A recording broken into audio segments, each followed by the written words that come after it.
Bom dia. E aqui mais uma vez no canal Ministério Farol para Famílias, para poder compartilhar com vocês a respeito de projetos recreativos.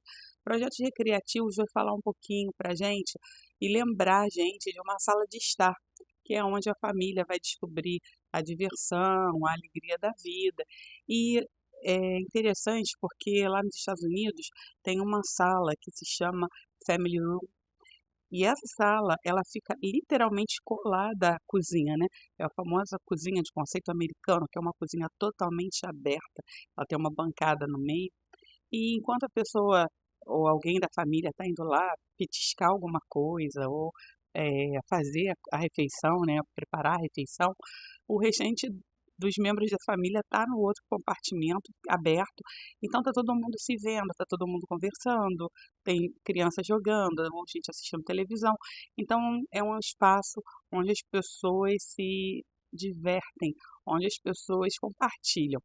E dando início, né, a essa nossa fala, a gente pautado na Bíblia, vai para Eclesiastes capítulo 9 versículo 9 que fala assim para a gente: desfrute a vida com a mulher a quem você ama. E essa fala, ela serve tanto para o homem, para desfrutar com a sua esposa, e a mulher desfrutar com o seu marido, dessa intimidade recreativa. Essa intimidade recreativa que fala para a gente, né, dessa sala de estar, que fala para a gente desse movimento, eh, que o local da casa dedicado à diversão, dedicado à animação, dedicado a essas atividades, né, mais recreativas, é um local onde são construídas memórias. Volta e meia aqui no canal a gente fala a respeito de memórias, né, memórias positivas e a intimidade entre entre os cônjuges ou entre pais e filhos que vai florescer. É um momento onde se deve ter alegria, riso, diversão, relaxamento, encontros românticos e aventuras partilhadas. Isso que a gente chama de intimidade recreativa. Citando o Dr. Stephens, ele fala assim para a gente: não é de admirar que um casal após o outro ele vá até o consultório dele e faça a seguinte reclamação, que o amor perdeu a magia, que talvez até o amor que já tiveram já tenha acabado. E ele fala assim: vocês não os perderam, digo com um sorriso, só não estão cuidando deles, né, desse amor. Voltem às coisas que vocês faziam quando se conheceram e aquela centelha, aquela fagulha, ela vai retornar novamente. Então, dentro dessa intimidade recreativa, nós vamos ver 5 aspectos. Um deles fala de esportes, outro de relaxamento, outro de diversão e riso, encontros semanais e as famosas fugidinhas. Em algum outro vídeo eu lembro que eu já falei sobre fugidinha, mas vamos relembrar nisso. Esporte, gente, é uma coisa que renova o vigor, né, do relacionamento. Nem todo mundo é apto para fazer esportes ou gosta de fazer esporte. Eu sou uma pessoa que não sou muito eh, boa para poder ir para academia, malhar, mas eu sei, e tenho amigas que gostam muito, mas mesmo assim fielmente, eu vou lá com o Alexandre, mesmo a gente reclamando, mas a gente vai. Então, para mim, o melhor horário do dia é o horário que eu volto da academia e que eu já fiz aquele meu checklist ali, que eu já fiz o que precisava ser feito. Mas uma pessoa, isso falando de uma forma mais assim, eh, médica, digamos assim, uma forma mais na área da saúde, eh, fazer exercício é uma coisa saudável, vai te deixar mais forte, vai tonificar a pele, vai melhorar a bomba cardíaca, vai melhorar os rins. Então, uma pessoa que faz educação física ou faz um tipo de atividade, pratica algum esporte, ela se sente melhor, ela lida melhor com o estresse, ela fica mais forte, ela dorme melhor, ela é mais afável, ela reduz a ira e ela atrai outras pessoas para próximo a ela, vive mais, porque é uma forma dela compartilhar aquilo ali com outras pessoas. Então, se vocês optam por esportes diferentes, sejam inovadores, tentem que o casal pratique algum tipo de esporte, mesmo pode ser individual, mas tenta fazer alguma coisa coletiva para vocês poderem ter e começar, né, a buscar essas memórias. Falar um pouquinho sobre relaxamento. De vez em quando, nessa sala de estar, é necessário que a gente relaxe. E aqui no Nordeste a gente tem rede, então Quem gosta, deita na rede. Quem não gosta, deita no sofá, estica no chão, coloca umas almofadas, mas o mais importante é que com a correria do dia a dia, a gente precisa se desconectar de algumas coisas, precisa se desconectar da realidade, e quanto mais a gente corre, mais superficial a gente fica, mais superficial fica o nosso relacionamento. E para a comunhão eu preciso justamente do contrário, eu preciso de estar mais unida para a pessoa, com a pessoa. Então eu preciso diminuir o meu ritmo para poder ter um tempo para poder olhar para o outro e ver com um olhar diferenciado aquilo que o outro está passando, está sentindo, aquilo que ele quer me transmitir. Nesse tempo, a gente também vai usar esse tempo para ouvir as palavras do outro, para perceber os sentimentos, ver as preocupações que o outro tem, ou da pessoa com quem a gente está, a pessoa com quem a qual a gente ama. Então, maneiras que a gente pode ter para poder desacelerar um pouquinho. Não use relógio. Tá aqui, ó, nenhuma das mãos não tem relógio. Antigamente era por causa do Rio de Janeiro mesmo que era perigoso, mas às vezes a gente ter relógio, mesmo o celular ali, ficar controlando o tempo todo, não é bom. E eu não estou falando para você não ser pontual em seus compromissos. Pelo contrário, você tem que ser pontual e ter respeito para com o outro também, inclusive com seu cônjuge, com o qual você marcou um determinado horário, um determinado compromisso. Mas deixe o relógio de vez em quando vocês já estiverem juntos. Esqueça um pouquinho o tempo. Façam apenas uma coisa de cada vez. Querer fazer muita coisa no dia pode deixar também o dia muito atrapalhado e muito cansativo. E no final vocês vão acabar, é o resto de cada um que vai ser entregue ao outro. Declarem um jejum de mídia, das mídias sociais, né? Internet, Instagram, YouTube, seja lá o que for. Se não é momento educacional, se não é momento para vocês aprenderem alguma coisa, façam larguem, né, um pouquinho essas coisas. Concentrem-se em cada momento individualmente. Tirem uma soneca juntos, façam uma caminhada, tomem um banho juntos, deixem no dia estabelecer o seu próprio passo, mas contando que vocês estejam conectados. Desfrutem dessas pequenas coisas e reconheçam um milagre um do outro para poder aproveitar cada dia e cada segundo juntos. Outra situação é a diversão e riso. E aqui em casa, talvez eu seja a que menos faça ou tenha a facilidade de fazer com que eles é, riam muito. Eu não faço os outros sorrir de uma forma, porque eu sou muito séria. Nem aqui falando com vocês eu não consigo fazer as pessoas rirem, mas eu sou muito séria. Mas uma coisa interessante é que Sigmund Freud fala que ele observou que as pessoas mais saudáveis, elas sabem como trabalhar duro e sabem como se divertir com igual empenho. Mas eu gosto de estar com a minha família, porque eles me fazem rir.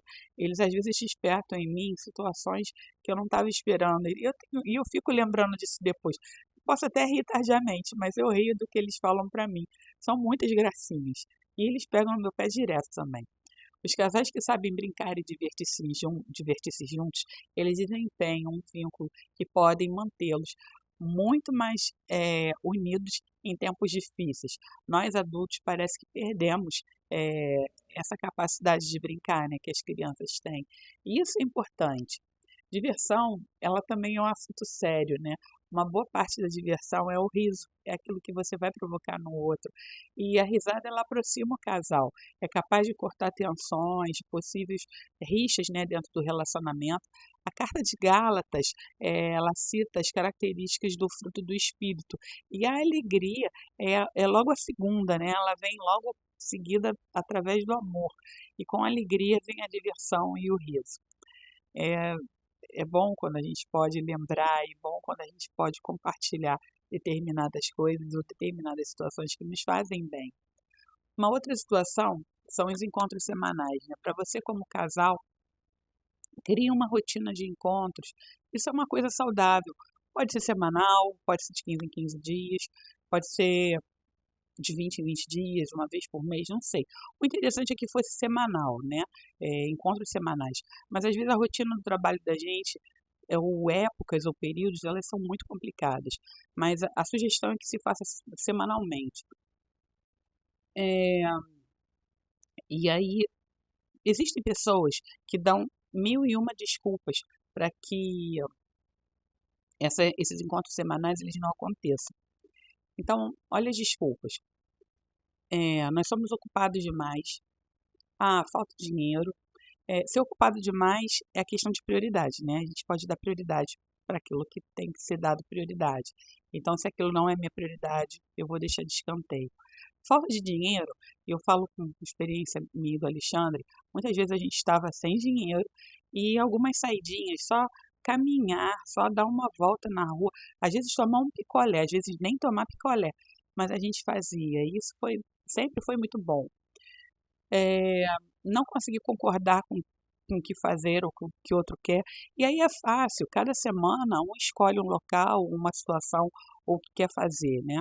Estar cansado demais. E aí eu me reporto ao tópico que eu falei antes. Às vezes a gente trabalha tanto, faz tanta coisa, chega no final do dia a gente vai dar o resto que a gente tem para o outro.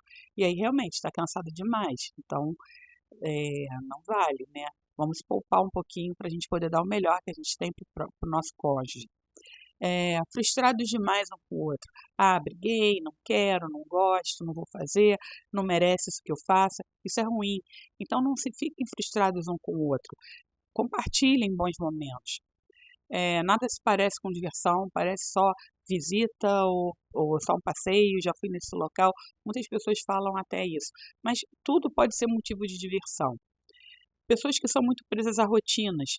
É, Acorda de manhã cedo, vai para o trabalho, toma café, vai para o trabalho, almoça, janta, chega em casa, vai ver televisão e vai dormir.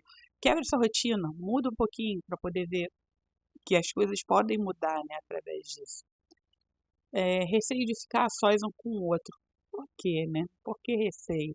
Medo de não ter o que falar, medo de não saber como se expressar, medo de não ter conversa, diálogo, não encontrar quem cuide das crianças. Muitas vezes a gente acabava levando as crianças junto, né? Mas e às vezes sempre tem alguém que pode ficar com as crianças. E aí não estendam sua saidinha, esses encontros semanais, para 3, 4, 5 horas, né? Façam uma coisa pontual, às vezes de 2 horinhas, mas que dê para vocês terem confiança de deixar a criança, ou vocês, em todo caso, fazerem, se for um passeio coletivo, levar a criança também. Mas não deixem de sair, não deixem de se encontrar.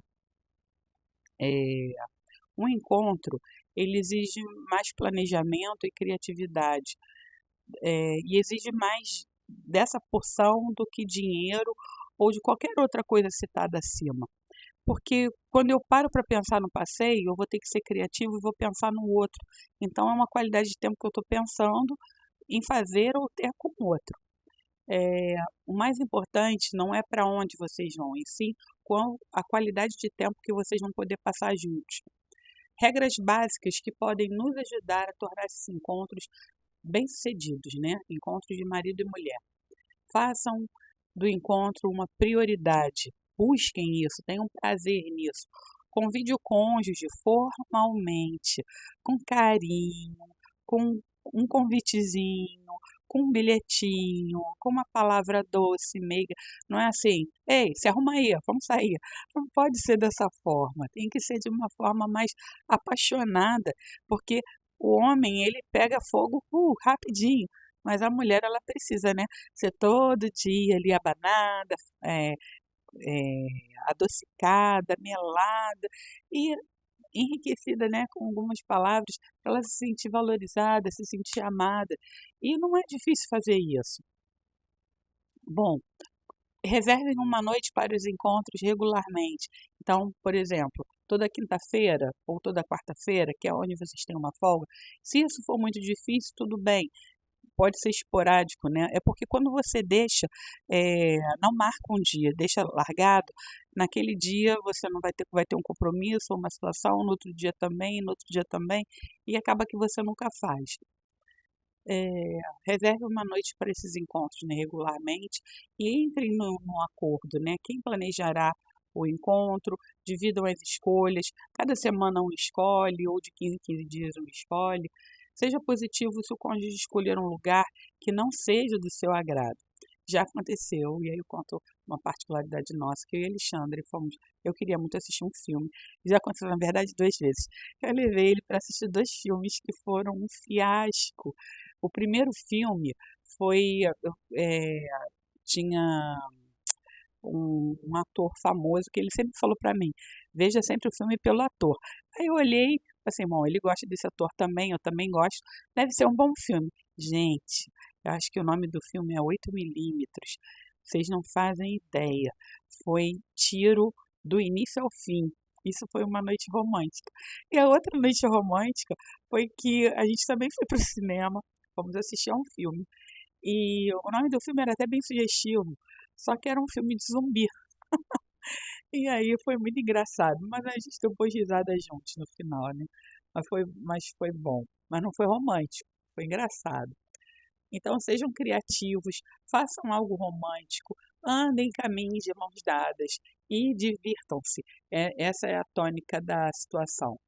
E o último assunto são as fugidinhas. O que que são as fugidinhas? É um escape que pode ser feito no final de semana, ou até numa semana completa, dependendo da disponibilidade econômica, de tempo, e mas com um período mais longo, por exemplo, a cada 2 anos, que é o que a gente faz aqui em casa, ou se a pessoa tiver posses, a cada ano, que ela possa sair, é um escape que é importante, ele tem ajuda na química do casal, ajuda no relacionamento, na comunhão do casal. E aí você pode imaginar, né, começar a investir nisso. São 3 estágios para essas férias. Primeiro, o planejamento. O planejamento que envolve uma pesquisa, local bom, bonito e barato, é, o local dos sonhos, onde vocês gostariam muito de ir. A questão da experiência, traz novas experiências, é um local diferente, vão ter novas fotos, vai ter um registro dessas memórias. É mais fácil relaxar, porque você vai estar longe de casa, longe talvez de pessoas conhecidas, longe de um determinado movimento. Aproxima a ligação do casal. E outra coisa é a questão das recordações, que essa é a melhor parte, porque vocês voltam para casa com o desejo de eu quero mais. E isso vai tornar, é um elo poderoso, né, que torna a unir mais o casal. Então, a intimidade recreativa é algo que tende a manter o casal junto, manter o casal unido. Eh, nossa vida normalmente ela é cheia de ocupações, de preocupações, é um estresse diário. E o rei Salomão escreveu que tudo tem seu tempo determinado, e há tempo para todo propósito debaixo do sol, tempo de chorar, tempo de rir, tempo de prantear, tempo de saltar de alegria, está lá em Eclesiastes capítulo 3, dos versículos 1 a 4. Então não deixe o choro e o pranto levar embora o seu riso e a sua recreação. É, essa intimidade recreativa pode parecer irrelevante, mas ou superficial, que pode ocupar um tempo, pode ser um gasto enorme, mas isso é necessário para dentro do relacionamento, dá força, dá satisfação, dá longevidade ao casamento. E nessas todas as situações pelas quais eu falei ainda há pouco, dessas 5 adições, elas vão enriquecer seu casamento com certeza e vão tentar fazer com que você possa se divertir mais com com seu com seu cônjuge. Pega essas dicas, assuma a sua responsabilidade nessa porção social, dessa intimidade recreativa dentro da sua casa. Que Deus possa estar lhe abençoando, que possa dar uma semana maravilhosa para você. E depois curta, comente e compartilhe com a gente lá no YouTube quais foram as saidinhas que vocês deram, quais foram os passeios e como é que é a sua intimidade recreativa. Qual o local que você gosta de ir para passear com o seu cônjuge? Deus lhe abençoe. Fiquem com Deus.